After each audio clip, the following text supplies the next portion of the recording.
강혜신의 오늘의 미국.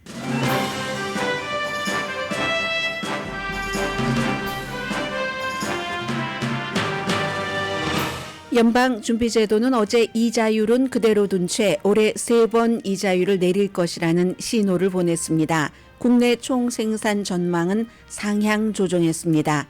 6월에 이자율을 내리기 시작할 것이라는 전망이 하루 전보다 20% 이상 높아졌고 S&P 500와 나스닥 종합지수는 사상 최고치를 기록했습니다. 공화당 하원에서 가장 보수적이면서 가장 많은 의원들이 가입한 코커스에서 소셜 시큐리티 연금 수혜 연령을 높이는 추진을 시작했습니다. 캘리포니아 주민들은 정신질환과 중독이 있는 홈리스 피플을 돕기 위해 64억 달러 채권을 발행하는 주민 발의안을 간신히 통과시켰습니다. 이 안이 통과되자 주지사가 주목받고 있습니다. 아시아계와 하와이안 원주민, 퍼시픽 아일랜더 성인의 80%는 합법적인 낙태를 지지한다는 여론조사가 나왔습니다. 다른 인종들보다 비율이 높은 편입니다. 낙태 지지 비율입니다. 트럼프 전 대통령은 벌써부터 2024년 선거는 2020년보다 더 크게 도난당할 수 있다고 주장합니다. 지지자들은 그가 어떤 말을 해도 환호하지만 선거 전문가들은 공화당 투표율을 떨어뜨릴 수 있는 위험한 주장으로 봅니다. 소셜미디어 회사 레딧이 오늘 주당 34달러의 주식 거래를 시작했습니다. 한때 인터넷 하수구를 하는 평판의 레딧이 인터넷의 보석이 돼서 기업 공개까지 하게 된 데는 컨텐츠 조정을 아주 가혹하게 한 결과입니다. 오타니 쇼헤이의 오랜 통역사가 오타니 돈을 불법 도박과 관련해 절도한 혐의로 LA 다저스에서 해고된 건 세계적인 뉴스입니다.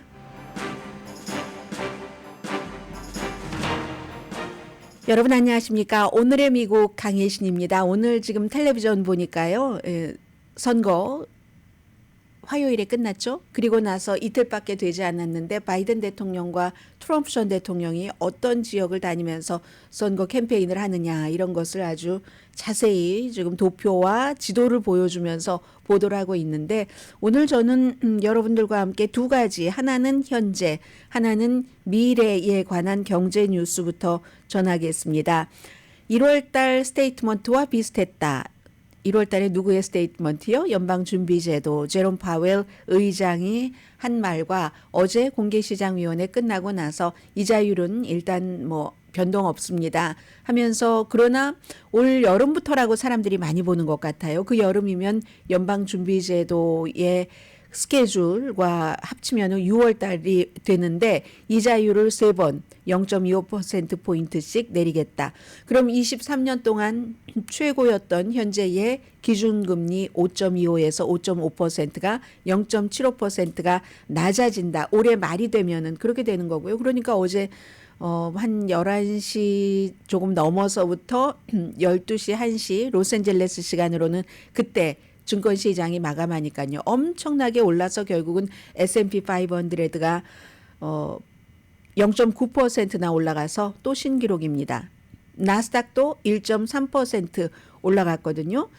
미국만 그런 게 아닙니다. 미국이 이제 이자율을 어떻게 하느냐, 그리고 이자율은 변동이 없어도 무슨 얘기를 하는가, 앞으로 경제 전망 등등에 관해서 그런 얘기를 하면 세계 주식시장이 전부 출렁이죠. 어제 보니까 그 서울의 코스피 200 지수도 2.9%나 올라갔습니다.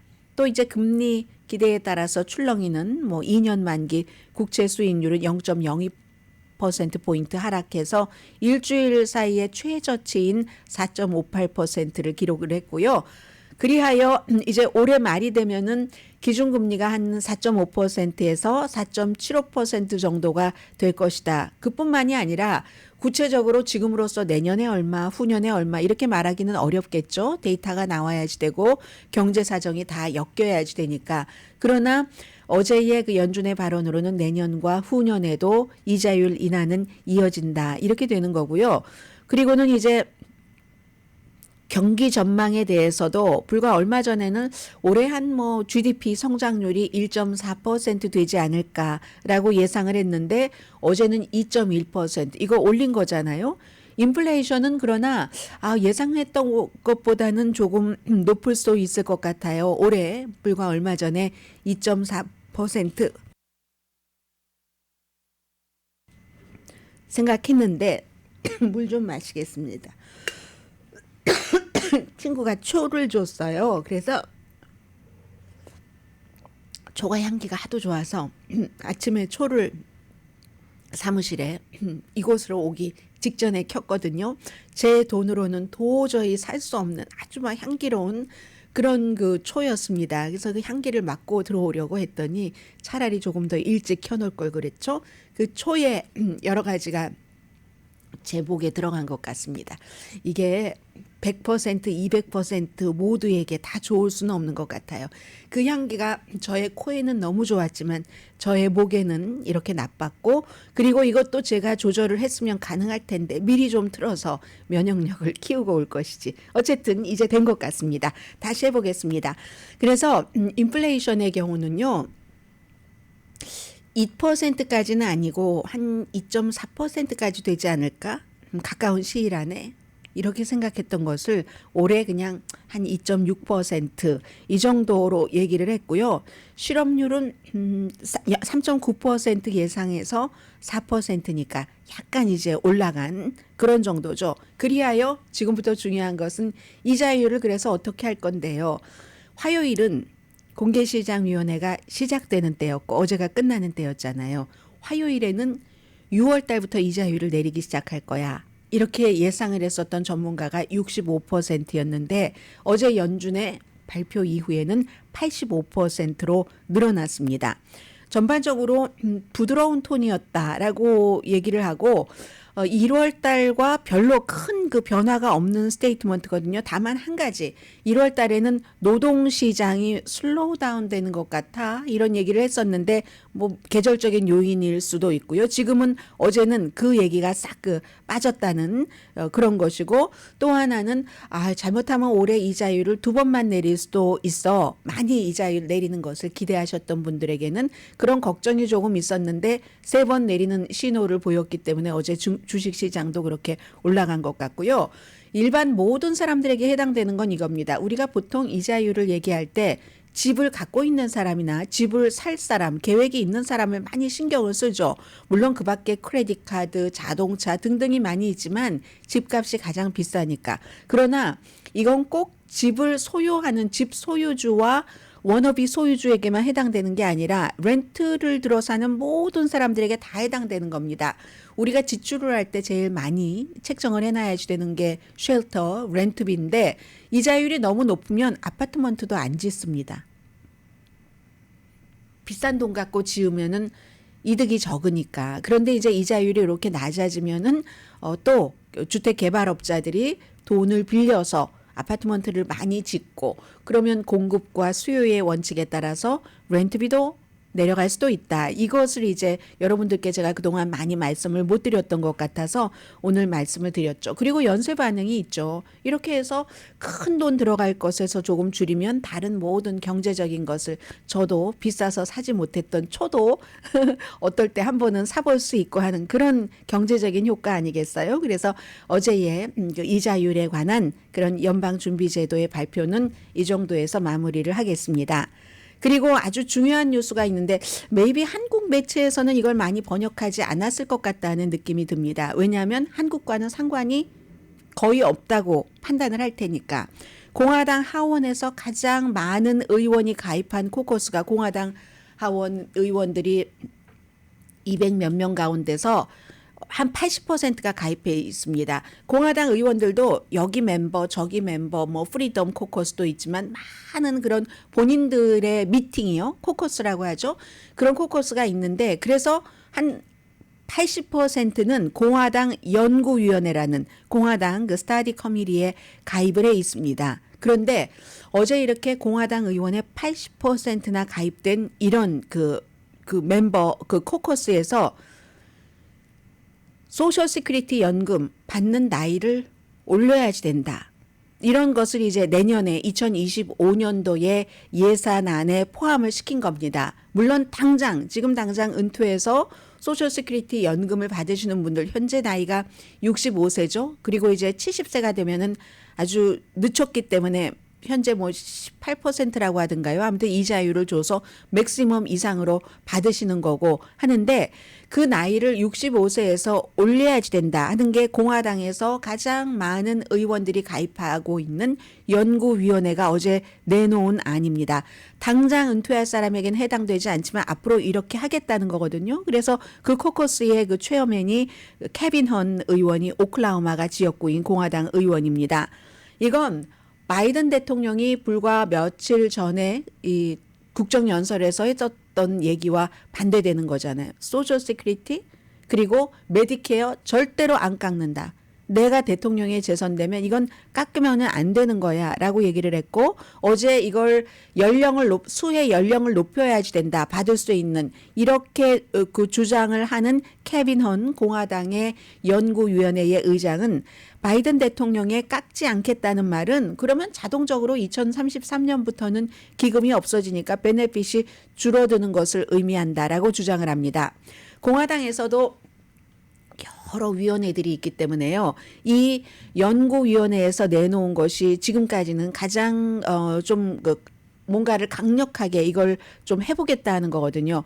심지어는 더 가까워 보이는 예산위원회도 뭔가 우리가 좀 사람들 연구하는 뭐 몇 명 단체라도 만들어봐 하다가 흐지부지 되고 말았거든요. 얼마 전에. 그런데 이 연구위원회는 앞으로 10년 동안 사회보장 지출을 1조 5천억 달러 줄이고 메디케어 지출을 1조 2천억 달러 줄일 것이다 하는 것에 묶은 겁니다. 이렇게 예산을 줄이려면은 혜택 받을 수 있는 사람도 줄여야지 되니까 연령을 높여야지 된다. 이렇게 얘기들을 하고 있습니다. 메디케어 지출 삭감도 은퇴 지금 직전에 있는 사람들에게는 영향이 없다라고 얘기를 하면서 그러면 바로 그 다음 해에 되는 사람들은 영향이 있겠죠.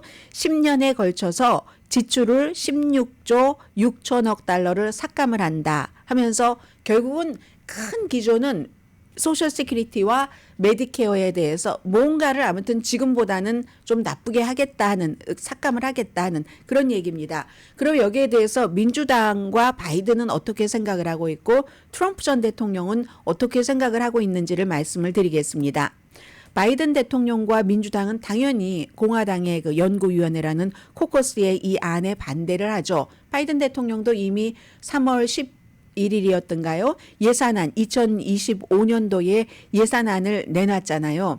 그러면 지금 메디케어라든가 아니면 소셜 시큐리티 기금이 자꾸만 줄어든다고 하니까 이 문제를 공화당 측에서는 보수적인 공화당 측에서는 혜택을 범위를 줄이는 것으로 이걸 해결을 해보려고 하고 민주당은 뭐라고 얘기를 하고 있냐면 돈을 그럼 수입을 늘려야지. 1년에 40만 달러 이상 버는 사람들의 메디케어 세율이 있잖아요. 이제 여러분들이 회사 보험이 아니라 무슨 뭐 메디케어 이런 것을 따로 드신다면 수입에 따라서 몇 퍼센트, 그게 지금은 3.8%거든요. 그걸 40만 달러 미만 버는 사람은 아니고 연봉이 됐던 수입이 됐던 40만 달러 이상인 사람은 메디케어 세율을 3.8% 현재에서 5%로 1.2% 올리고 그리고 소셜 시큐리티 이것도 마찬가지로 지금까지는 16만 8천 달러 그 버는 돈에 대해서만 소셜 시큐리티 그것을 몇 퍼센트씩 떼잖아요. 뭐 양 6%인가 그렇죠. 그거를 이렇게 적립을 해놓는 거잖아요. 우리가 페이책 받을 때.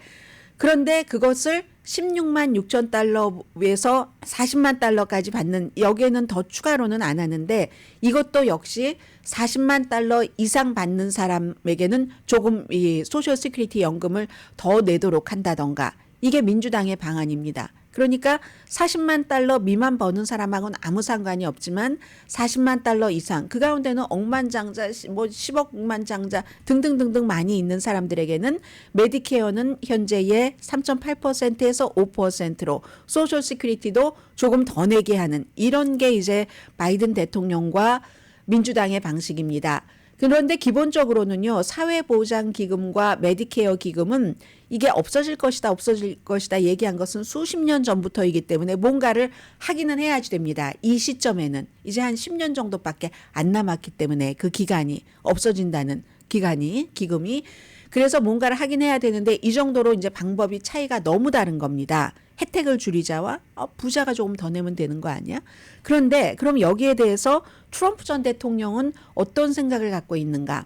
트럼프 전 대통령은 일관성이 없습니다. 그 일관성이 한 달 아니라 며칠 만에라도 바뀝니다. 이건 이제 낙태에 관한 입장도 마찬가지인데 3월 11일 인터뷰에서는요. 바이든 대통령이 2025년도 예산안을 의회에 제출했었던 그때에서는 CNBC와의 인터뷰에서 삭감할 수 있는 게 많지 뭐 혜택에 대해서 소셜 시큐리티 여러 가지 뭐 빠져나가는 돈도 그렇고 등등등등 검토할 게 너무 많아 이렇게 얘기를 하다가 반응이 안 좋으니까 바로 또 그 다음에 브레이트바트라는 우파 뭐 가짜 뉴스도 많습니다. 우파 브레이트바트에는 이 브레이트바트와의 인터뷰에선 절대로 없다. 내가 대통령이 되는 한 소셜 시큐리티와 메디케어 삭감은 절대 없다라고 얘기를 하지만 불과 며칠 전에 지금 손봐야지 될 게 거기 너무 많아라고 얘기했던 사람이 지금은 없어라고 얘기하면 또 대통령이 되고 나서는 무슨 말을 할지 알 수가 없는 거잖아요. 그래서 이제 트럼프 전 대통령의 마음은 알 수가 없다. 왜냐하면 원래에 이렇게 공화당의 연구위원회처럼 공화당의 리퍼블리칸 그 스타디 커미티처럼 어떤 본인들의 그 기준이 있는 것도 아니고 이 트럼프 전 대통령에 대해서는 믿을 수 없다. 이건 이제 그렇게 보시면 되고요. 그래서 트럼프 전 대통령이 되면 소셜 시큐리티 같은데 아마도 지금까지 몇 년에 걸쳐서 해왔던 말을 보면은 삭감하는 쪽으로 많이 되겠죠. 부자에 대해서 세금을 올리는 것보다는 그건 분명한 것 아니겠어요? 그리고 바이든 대통령이 재선이 된다면 만약에 그것도 상원도 민주당이 다수당을 유지하고 maybe 지금 뭐한 너다섯 석밖에 차이가 나지 않으니까 하원도 만약에 민주당이 다수당이 된다면 이것을 당연히 이제 바이든과 민주당에서는 뭔가 부자에 대한 세금을 올리는 것으로 해결을 해보려고 할 겁니다. 여기에서 16만 5천 달러 미만을 버는 사람과 16만 5천 달러에서 40만 달러 그리고 40만 달러 이상을 버는 사람이 재정 문제, 세금 문제에 대해서는 소셜 시큐리티와 메디케어와 연관이 돼서 서로 의견 차이가 있는 거죠. 그런데 아무튼 기조는 그렇습니다. 혜택을 줄이자, 세금을 올리자, 그리고 와블리 트럼프.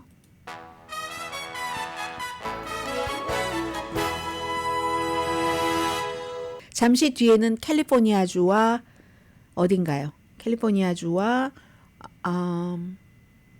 다른 것, 뭐 한두 개 이슈 더 전해드리겠습니다. 라디오 서울 방송 오늘의 미국 듣고 계십니다. 네, 선거가 끝난 지 예비선거요. 캘리포니아주를 포함해서 16개 주와 아메리칸 그 사모아, 미국령 사모아에서 예비선거 슈퍼 투스데이가 지금 2주일 정도 지났잖아요. 그런데도 선거 결과를 알 수 없었던 것이 캘리포니아주의 주민 발의안 원이었습니다. 이 주민 발의안 원은요. 캘리포니아주에서 레이건 시대와 게빈 뉴섬 시대를 가르는 그러한 안입니다. 레이건 시대의 80년대 그때 이제 레이건 대통령이 이렇게 정신병원 같은 것 많이 없애고 사람들을 자유롭게 해야지 왜 뭐 병원에 가두느냐 뭐 이런 식으로 해서 많이 없애고 뭐 민간으로 돌리고 등등 해서 결국은 그 홈리스 피플 가운데 상당수는 정신질환이 있거나 중독이거나 하는데 그 사람들을 다 풀어줬습니다. 그 이후로 병원도 부족해지고 점점 더 홈리스 피플이 많이 늘어나기도 했고요. 물론 부동산이라든가 여러 가지 그 마약이 더 심해진 이런 이유도 있지만 그랬던 것들을 다시 게빈 뉴섬 시대에 들어와서 뭔가 홈리스 피플 가운데서 정신질환이 있거나 마약, 알코올에 중독된 사람을 치료를 하려면 지금 그 치료 병원, 파실리티도 있어야지 되고 전문가들도 있어야지 되겠죠. 의료. 그리고는 이제 그 사람들에게 이제 거주지, 그냥 어떤 호텔 비어 있는 거 그냥 잠시하고 이런 게 아니라 뭐 쉘터도 좀 짓고 하는 그런데 쓰는 돈을 64억 달러 채권을 발행하는 게 캘리포니아주의 주민 발의안 일이었습니다. 원래는 게빈 뉴섬 주지사가 이제 2018년 그때 그 주지사의 일로서 가장 중요하게 내세워서 지금까지 왔는데 이번에도 이 안을 통과시키기 위해서 1,300만 달러나 홍보 비용으로 썼습니다. 처음에는 당연히 너무 쉽게 통과되는 줄 알았죠. 그런데 알고 보니까 이게 게빈 뉴섬 주변에도 이제 그 도시에 있는 사람들, 본인에게 영향력을 미치는 그런 사람들이 많지만 시골에서는 이걸 별로 좋아하지 않는답니다. 아니 돈을 제대로 이렇게 배분을 하고 써야지. 그거 다 도시에 돈 쓰겠다는 거잖아. 예를 들면 샌프란시스코, 로스앤젤레스처럼 홈리스 피플들이 많은, 그래서 도시에서는 찬성표가 무더기로 나오고 시골에서는 반대표가 무더기로 나왔기 때문에 최종적으로 통과되는데 2주일이 걸렸고요. 그것도 50.2%거든요. 이게 이제 과반수 통과되면 되니까 겨우 50.2%로 넘겼습니다. 그러면 캘리포니아주에 유권자가 700만 명 정도가 됐는데 이번에 그 700만 명 가운데서 이 한 50.2%표 차이는 3만 표 정도 됐다고 하거든요. 700만 표가 3만 표 미만이었으니까 이거는 굉장히 작은 그 차이로 이긴 거잖아요. 그래서 오늘 미국의 모든 매체를 보면 전부 이거 게빈 뉴섬 주지사 얼굴밖에 안 보입니다. 주지사가 어느 정도였냐면 원래 대통령이 국정연설을 했고 얼마 전에 각 주의 주지사도 주정연설이라는 걸 1년에 한 번 하죠. 뭐 시에서는 시정연설을 시장이 하는 것처럼. 이번에 캘리포니아주의 게빈 뉴섬의 주정연설 날짜는 월요일이었습니다. 그런데 월요일까지도 이 본인이 야심차게 막 1,300만 달러나 어디서 기금 받아서 홍보를 했었던 이 안의 통과 결과를 알 수가 없었기 때문에 주정연설까지 미뤘어요. 왜냐하면 본인이 그렇게 해서 이거 굉장한 성과를 이뤘습니다 하는 것을 주민들에게 보여주고 싶으니까 주정연설 스케줄을 미룰 정도로 주지사도 신경을 썼던 거고 그 결과도 지금 세계에서 이렇게 미국은 당연하고 보도를 하고 있거든요.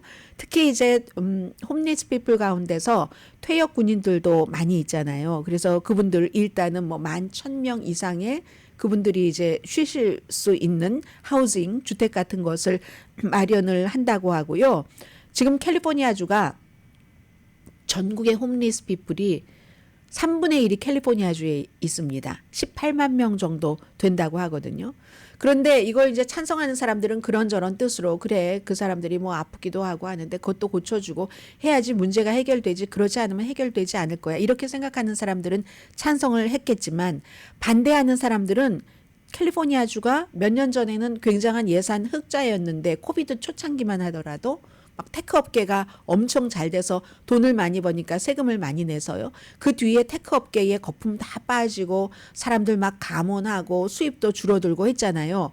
그래서 캘리포니아주가 지금은 적자인데 아니 적자인데 또 64억 달러나 뭐 채권을 발행해서 어찌어찌 한다고 나하고는 직접 상관도 없는 일인데 이거 문제를 악화시키는 거야. 우리 시골 지역은 그럼 어쩌라고 뭐 이런 얘기들을 하는 겁니다. 그렇지만 어쨌든 투표 결과는 결과고 이 경우에 캘리포니아주에서는 굉장히 작은 표 0.00015 미만이면은 다시 이제 뭐 개표를 다시 한다던가 수동으로 자동이 아니라 수동 재검표를 주지사가 명령할 수도 있고 유권자 누구라도 또 뭔가를 요청할 수도 있는가 봅니다.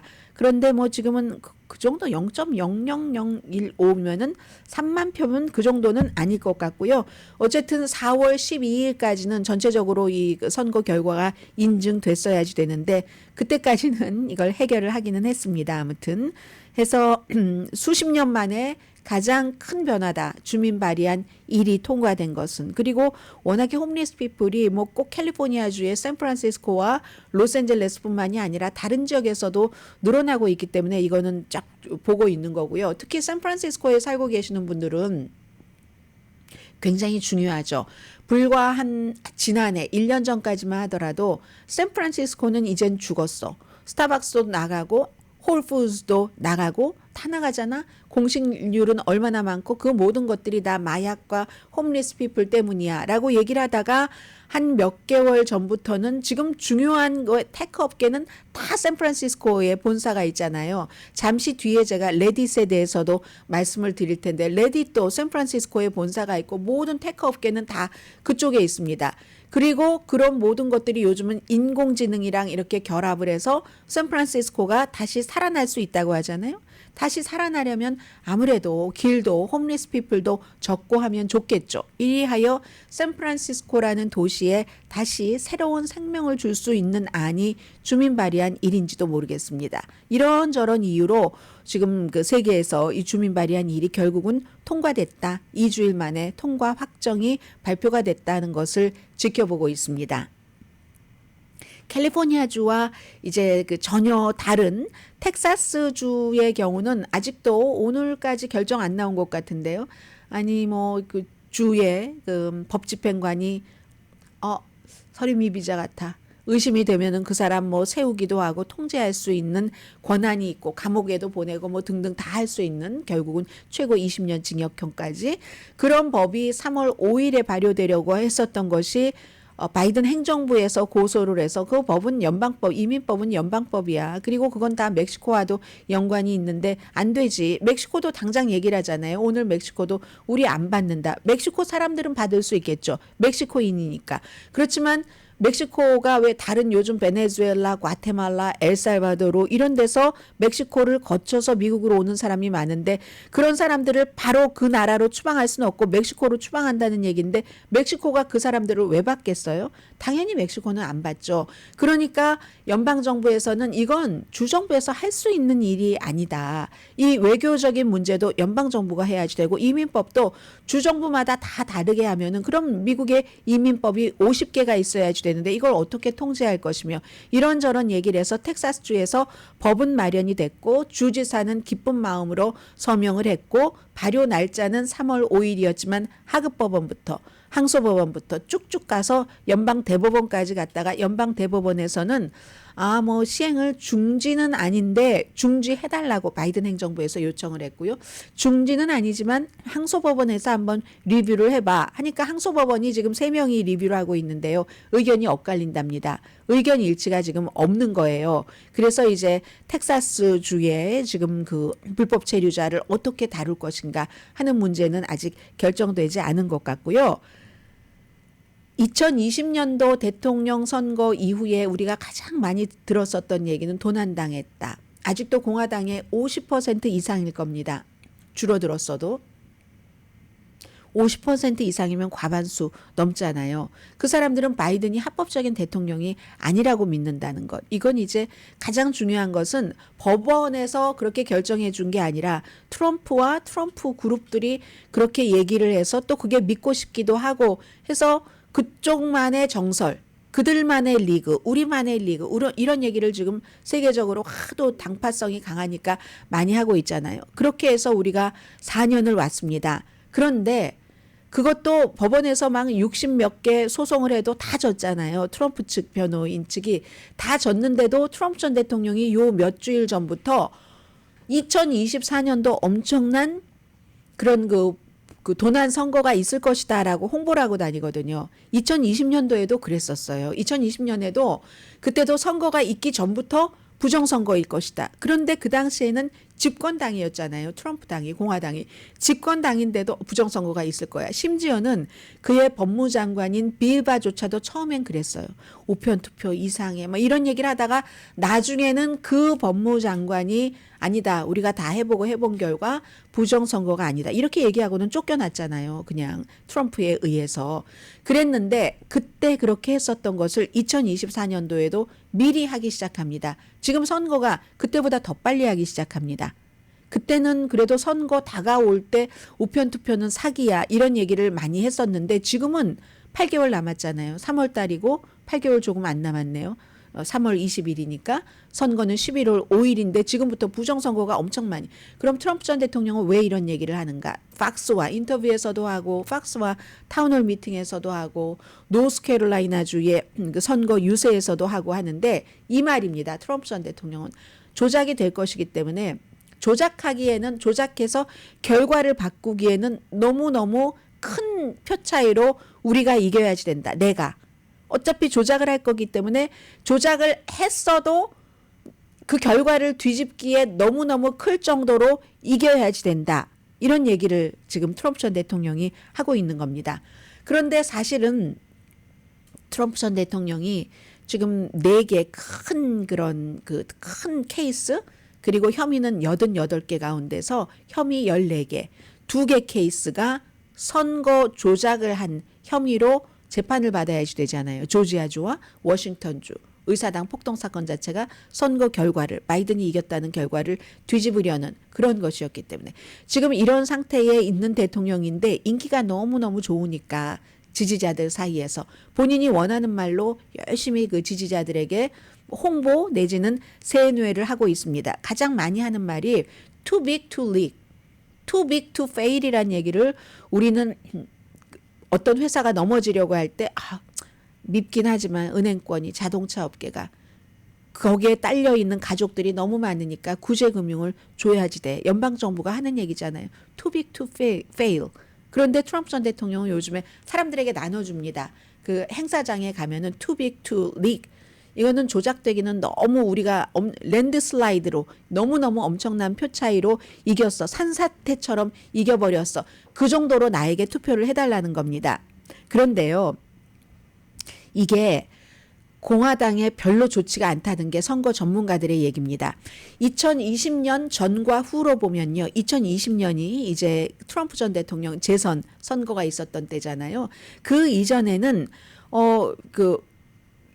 민주당도 우편 투표하는 비율이 그다지 높진 않았어요. 그런데 이게 코비드 19 때문에 사람들과 타닥타닥 붙어서 선거 열기는 높고 하니까 가까이 있는데 코비드가 막 창궐하고 할 때 그때 우편 투표를 많이 이제 얘기를 했었죠. 민주당은. 그런데 그때 공화당은 저거 다 가짜야. 저거 다 가짜야 해서 결국은 도미니언 그 보링 시스템이라는 데가 그 계속 팍스가 이렇게 얘기를 해서 팍스를 소송을 하고 해서 8억 달러를 손해배상을 받아갔잖아요. 그런데 도미니언 그 보링 시스템 그 이후에 팍스는 이 문제에 대해서는 굉장히 예민하게 발언합니다. 심지어 트럼프 전 대통령이 뭔가 가짜 발언을 하면은 팍스에서 얼마 전에도 그 승리 연설을 하는데 그 승리 연설을 하는 것을 딱 컷해버리더군요. 컷해버리고 우리 팩트 체크가 필요하다. 트럼프 전 대통령이 하도 사실이 아닌 얘기를 하니까 예전 같으면 팍스가 그대로 방영을 했죠. 지금 8억 달러를 물었는데 또 물어줘야 될지도 모르잖아요. 해서 그런데 이제 2020년 이후에 코비드 때부터 민주당은 굉장히 이제 그 우편 투표, 사전 투표를 많이 했고 부재자 투표 많이 했고 공화당은 그거 다 사기야. 하니까 이게 투표율이 조금 낮아질 수밖에 없는 거죠. 그날 당일에 무슨 사정이든지 사정이 있어서 못 나가는 사람들이 많이 있잖아요. 그리고 지금도 공화당에서 트럼프 전 대통령의 말을 듣고 엘라바마, 플로리다, 노스캐롤라이나 같은 데서는요. 우편 투표를 제한하려고 여러 가지를 해봅니다. 뭐 우편 투표하는 넣는 무슨 우편 투표 통을 뭐 좀 줄인다던가 시간을 조금 규제를 한다던가 등등으로 해서 공화당에서도 지난번에 한번 겪어보고는 야 이거 우편 투표 같은 거 사전 투표 같은 것 홍보하지 않으면 우리에게 굉장히 나쁘구나 하고 공화당 전국위원회에서도 요즘은 우편 투표 사전 투표를 홍보를 하거든요. 그런데 트럼프 전 대통령이 그거 막 가짜야 막 뭐 이런 식으로 얘기를 하고 어차피 부정 선거가 있을 거야 하니까 유권자들은 내 표가 사표가 될 가능성이 있다면 투표를 하러 막 나가려고 하다가도 아유 어차피 그렇다는데 뭐 하고 트럼프는 좋아해도 안 나가라고 될 수 있다는 거죠. 그래서 트럼프의 마음에는 뭐 그런 뜻으로 더 많이 나를 찍어주세요 하는 뜻으로 말하지만 공화당 전반적으로 볼 때는 이거 마이너스다라고 생각을 하고 있는 거고요. 그리고 아무리 트럼프 전 대통령과 그 주변 사람들이 지난 4년 내내 부정선거였다라고 주장을 하면 뭐합니까? 그걸 법원에 가서는 번번이 져버렸기 때문에 그래서 이제 본인이 선거에서도 지고 지금 다시 재도전을 하는 건데 이 같은 분위기를 공화당은 조금 불편해하고요. 왜냐하면 우리도 해야지 되는데 똑같은 거예요. 한국에 지금 뭐 국민의힘 전신이 무슨 당이었죠. 뭐 한나라당 무슨 당일 때 그거 다 전에 뭐 황교안 무슨 뭐 저기 대표 있고 이랬을 때 그거 막 가짜야 막 이렇게 얘기해서 엄청 그 손해봤었잖아요. 그것과 마찬가지로 공화당도 엄청 손해를 봤기 때문에 지금은 어떻게 해보려고 하는데 트럼프 전 대통령이 이렇게 말하니까 좀 곤란한 거고요. 민주당에서는 이렇게 얘기를 합니다. 민주당의 전국위원회는 트럼프 전 대통령이 아무래도 굴욕적으로 또 패배할 것 같은 두려움이 있는 것 같다. 그 두려움에 대한 방패막이성도 있다. 이런 얘기를 하고 있습니다. 그래서 앞으로 8개월 동안 온갖 음모론을 퍼뜨릴 것이다. 만약에 졌을 때를 대비를 해서 내가 이래서 졌다 하는 그런 것이죠. 트럼프 전 대통령으로서는 뭐 그럴 수도 있는 부분도 어느 정도는 있겠죠. 모든 가능성은 있으니까. 심지어 지금 뉴욕의 사기 재판에서 벌금을 내야지 되는데 본인이 유동자산이 뭐 한 4억 달러 정도는 있다고 주장을 했으니까 그게 만약에 사실이라면 거기에 뭐 예를 들어 뭐 1억 달러 정도를 누구에게 꾼다던가 이 정도는 못 하겠어요. 할 수 있겠죠. 그런데 아니면은 그 돈이 없거나 아니면 또 이제 그걸 뭘 팔아야지 되는데 그야말로 팔아야지 되는데 파는 걸 도저히 못 한다는 것 아니겠어요. 내가 대통령이 될 처음으로 가보면 트럼프 전 대통령은 자수성가 아닌 것으로 나중에 드러났지만 자수성가에서 저렇게 막 화장실에도 금이 번쩍번쩍하고 트럼프 타워 뉴욕에 가보면 금이 번쩍번쩍하는 것으로 트럼프라고 막 대문자로 맨 위에 써 있고 저 사람이 대통령이 되면 왠지 경제를 잘할 것 같아. 나도 부자가 될 수 있을 것 같아. 이런 이제 뭐 기대 심리 아니면 뭐 대리만족 등으로 트럼프를 찍은 것도 많잖아요.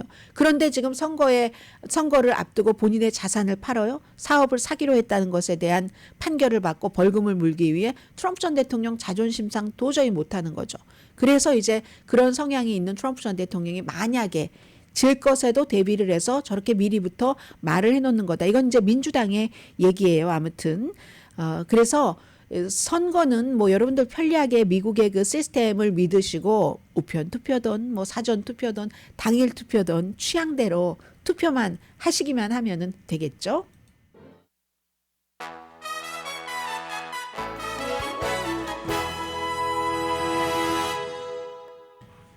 라디오 서울 방송 오늘의 미국 듣고 계십니다. 며칠 전에 제가 6개 법안 통과되지 않으면 이번 주 금요일에 또 연방정부 폐쇄 가능성 있습니다. 라고 말씀드렸는데 그 가운데 뭐 하나 정도는 지금 통과를 시키는 것 같고요. 그리고 바이든 대통령은 계속 대통령으로서 선거운동 할 수 있는 거 돈을 풀 수 있는 한 풀고 있습니다. 그래서 공무원들에 대한 학생 융자빚 60억 달러를 탕감하는 캔슬하는 이런 것을 지금 발표를 하고 있습니다. 미국 분들이 은퇴할 때가 돼도 이 학자금을 다 못 갚는다 하시는 분들 계시잖아요. 여러 가지 사정에 따라서 지금 그런 얘기가 있고요. 그리고 지금은 레딧 얘기를 좀 말씀을 드리겠습니다. 레딧이라는 것은 뭐 여러분들께서 많이 하시는 분들도 계시고 안 하시는 분들도 계시지만 그 REDDIT 처음에 시작됐을 때는요, 완전히 인터넷 하수구라고 했어요. 그런데 그만큼 아주 후진 내용들만 난무를 했다는 얘기가 되겠죠.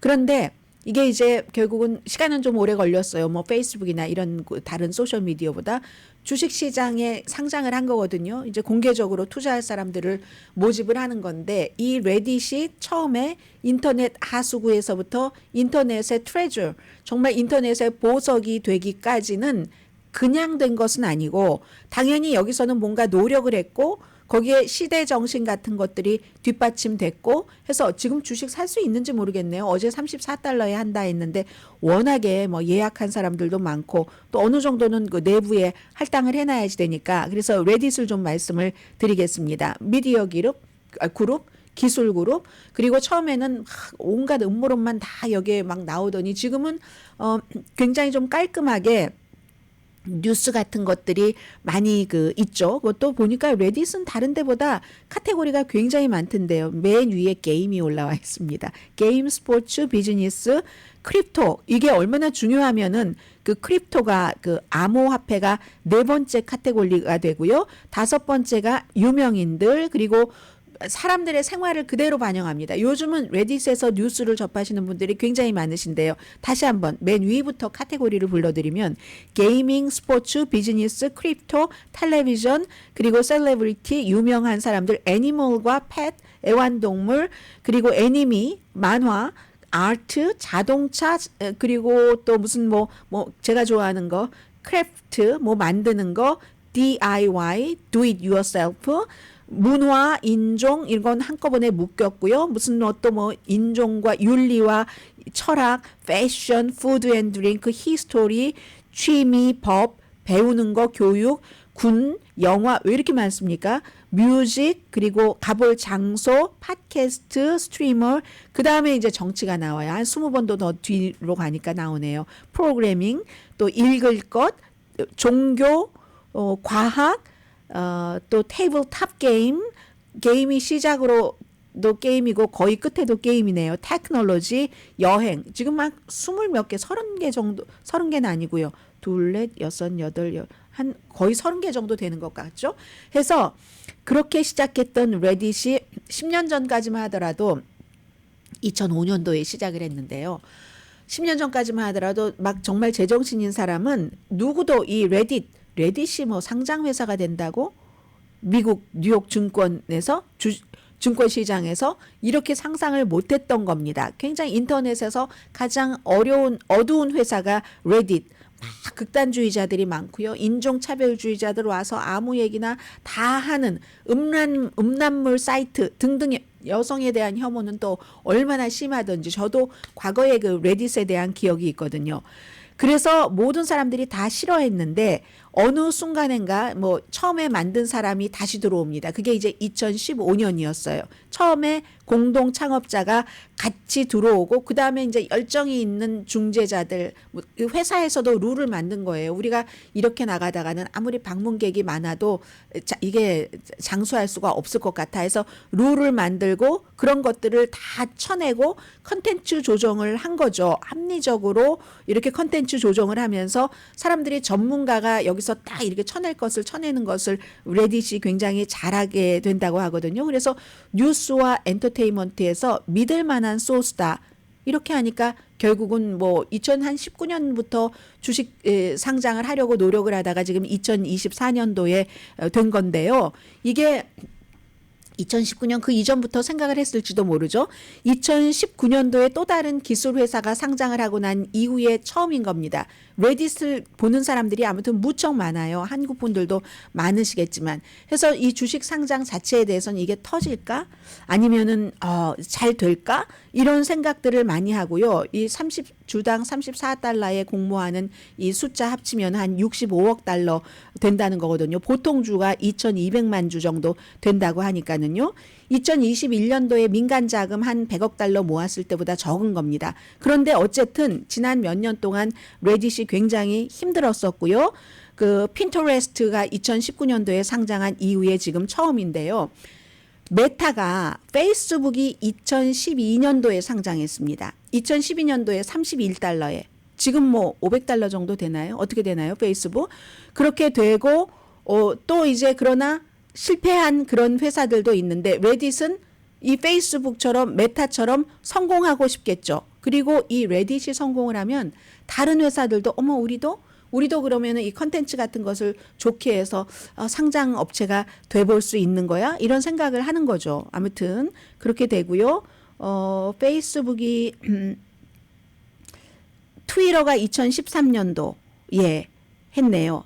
일론 머스크가 가진 것은 2022년이지만 그 밖에도 뭐 스냅챗의 그 오너 회사인 스냅도 2017년도에 상장을 했지만 이런 스냅 같은 데를 따라가고 싶지 않겠죠. 레딧은 스냅은 지금 상장할 때보다 가격이 반이 됐으니까요. 샌프란시스코에 본사가 있고 그 당시에는 이 2005년도 페이스북도 초기였고 페이스북 이전 여러분 기억나세요? 마이페이스가 있었잖아요. 마이페이스가 그때는 막 전성기였는데 너무 레딧도 후지게 출발했지만 어쨌든 2015년도에 공동 그 창업자였던 지금 CEO를 하고 있어요. 스티븐 호프먼이 와서 이 뒤부터 아직도 근데 이 회사가요. 그 이득을 보는 회사가 아닙니다. 지금은 이제 광고로 많이 돌았는데 아직도 마이너스예요. 마이너스를 줄여갈 뿐이거든요. 줄여갈 뿐이고 이제 이렇게 상장을 했으니까 사람들이 어떻게 믿어주느냐. 골드만삭스 이런 데는 상장하라고 당연히 이제 부추기고 했지만 이 레딧을 사용하는 사람들은 일부는 반대를 하거든요. 왜냐하면 이게 그전에는 본인들이 알아서 이렇게 돌아가고 있는데 사용자에 의해서 그런데 이제는 주주의 힘이 있잖아요. 시장의 힘이라는 게 있고 하면은 이 방향 자체가 그들이 의도하는 대로 바뀌면은 이게 매력이 떨어질 텐데 이런 그 생각들을 많이 하는 거고 이젠 주식 시장이 예전과 너무 달라져서요. 최근에 가장 인기 있는 주식 시장도 이 그로서리 배달 회사인 그 인스타카트잖아요. 올해 주가가 한 58% 올랐거든요. 그리고 finally 이런 전에는 우리가 들어보지도 못했던 레딧이라는 회사도 주식에 상장을 하는 시대가 됐습니다.